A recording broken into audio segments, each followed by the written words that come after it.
Okay, so I think for our final story today, we have a relatively feel-good story, and that's that former advisor to President Trump, someone who was really at the forefront of his election 4 years ago, Steve Bannon, was arrested yesterday. So I'm just going to read the details of this story. New York federal prosecutors charged him on Thursday and three others with defrauding donors of hundreds of thousands of dollars as part of a fundraising campaign that was apparently aimed at supporting Trump's border wall. So the four men were indicted for allegedly using hundreds of thousands of dollars donated to an online crowdfunding campaign called We Build the Wall. So they used this money for personal expenses that apparently raised around 25 million. But instead, according to prosecutors, Bannon, through a non-profit under his control, used more than $1 million from Build the Wall to secretly pay one of the associates and cover hundreds of thousands of dollars in his personal expenses. So he was arrested, and apparently, this part is really funny. He was on a yacht of a Chinese dissident who had moved to the U.S. So he showed up and apparently showed up in court via video, and he was like tanned and everything, of course.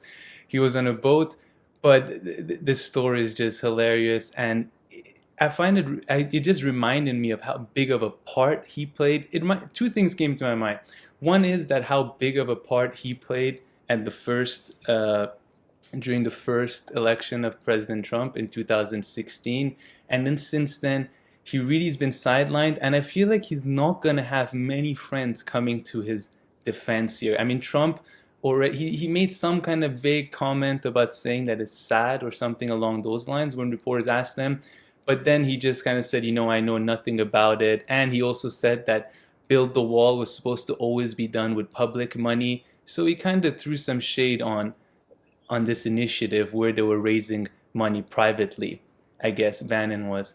And the second thing it reminded me is that this whole wall thing, which was again a big part of 2016 and his campaigning in 2015, how Trump wasn't even able to put something together for like a photo shoot or something. I mean, he wasn't even able to have a half a day of publicity with the whole Build the Wall. I mean, he didn't manage to really do anything that he can bring up again now and be like, hey, I said I built the wall. This is what I did. Not even something that you can use for a publicity stunt. And it just reminded me again that Trump, the only things he has been able to do is to destroy things and to cancel things, withdraw from the climate agreement, withdraw from the Iran deal. But, not even, and he's been able to sign, that is true, executive orders or things such as a tax break that was done with the US Congress. But himself coming up with any new deals, anything that he was supposed to at least make something and not destroy it, I can't really think of too many examples. And even Build the Wall, he wasn't even able to put something for a little publicity stunt.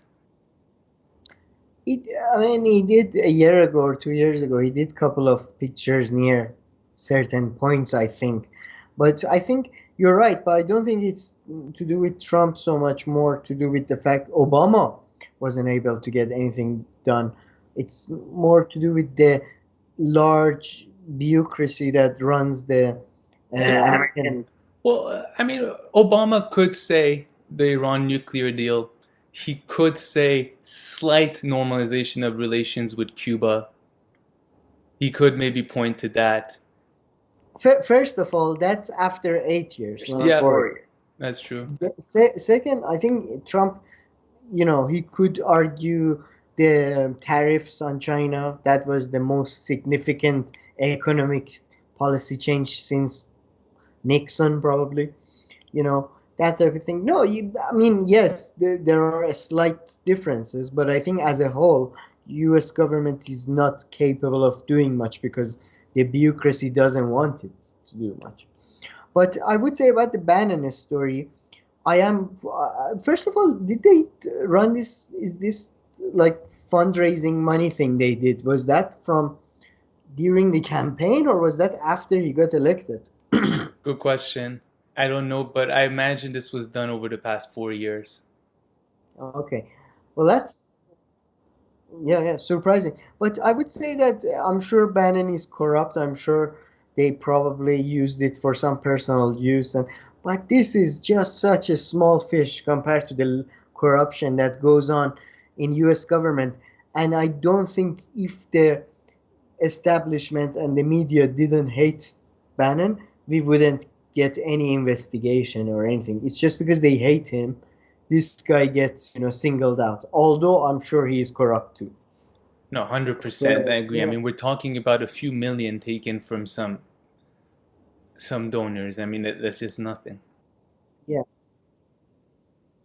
And I would say, I like to say that although I think Bannon's role was crucial in Trump's election because he was the Mr., protectionist guy, Mr. sort of, uh, we don't want to do any more wars in Middle East guy, yeah?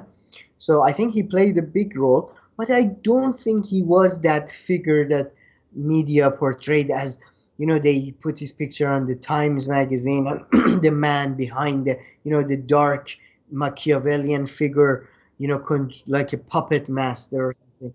I think he was just a huckster, like he was a slightly smarter huckster than Trump, and a grifter.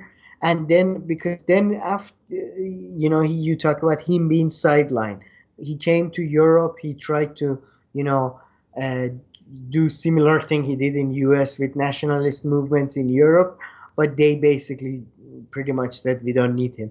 And we have our own very highly effective racists.